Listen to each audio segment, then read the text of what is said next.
tous et bienvenue sur ma chaîne Comtesse Nirvana.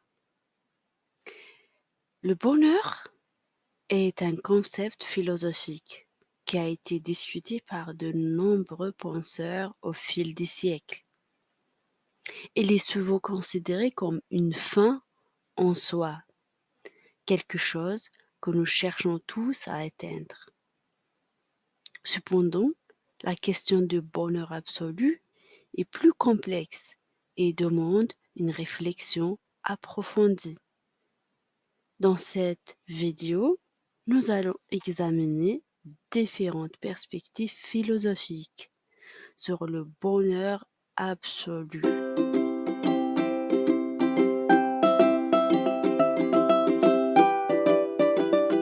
Pour commencer, il est important de définir ce que nous entendons par bonheur absolu.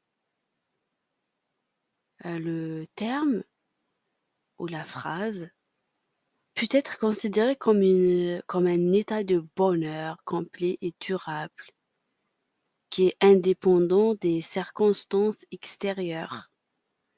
Cela signifie que le bonheur absolu ne dépend pas de notre situation financière, de notre emploi, de nos relations ou de tout autre facteur externe. Il est plutôt considéré comme un état de bien-être intérieur qui est atteint par des moyens internes tels que la méditation, la pratique de la gratitude ou la réflexion philosophique.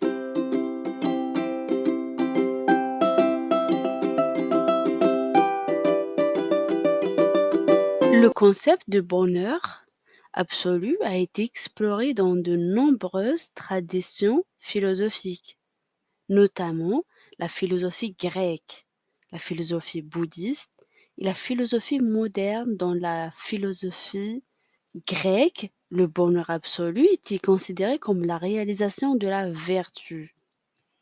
Dans son livre Éthique à Nicomaque, Aristote souligne que le bonheur ne peut être atteint que par la pratique constante de la vertu. Il explique que la vertu est un état d'esprit qui se développe par la pratique et l'habitude et qui peut nous mener à une vie heureuse et accomplie.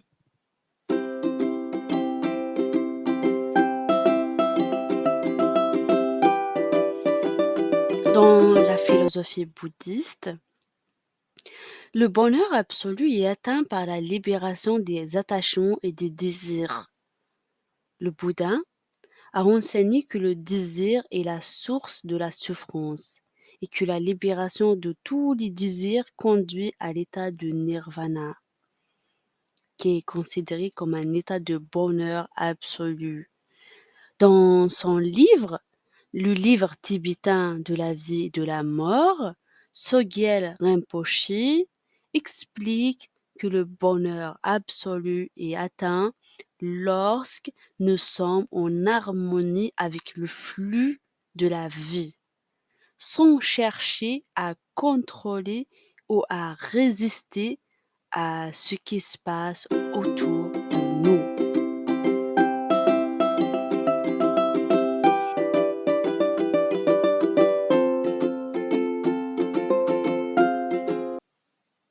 Dans la philosophie moderne, le bonheur absolu a été exploré par des penseurs tels que Immanuel Kant et Friedrich Nietzsche.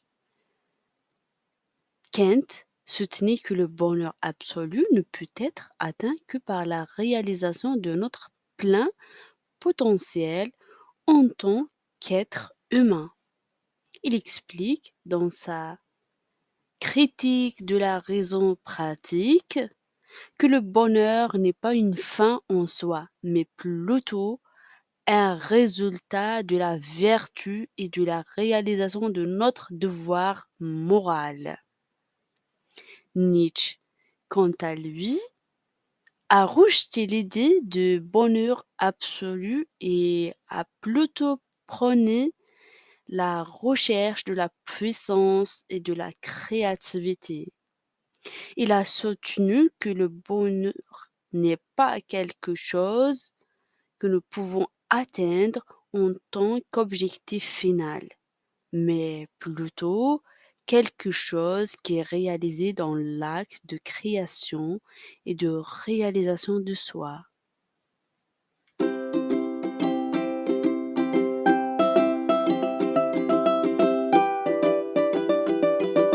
Dans l'ensemble, la question du bonheur absolu est complexe et demande une réflexion approfondie. Les différentes perspectives philosophiques offrent des approches différentes pour atteindre le bonheur absolu, qu'il s'agisse de la pratique, de la vertu, de la libération des désirs ou de la réalisation de notre potentiel créatif. Cependant, toutes ces approches soulignent l'importance de la recherche intérieure et de l'harmonie avec le monde qui nous entoure.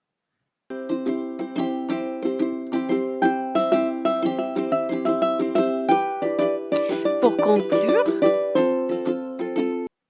le bonheur absolu est un concept philosophique qui a été discuté et il est toujours en train, comme on est en train de le faire aujourd'hui, on est toujours en train de le discuter. Il est considéré comme un état de bonheur complet et durable, qui est indépendant des circonstances extérieures.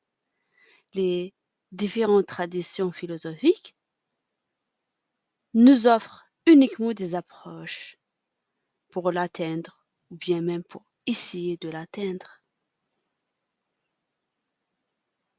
Cependant, toutes ces approches soulignent l'importance de la recherche intérieure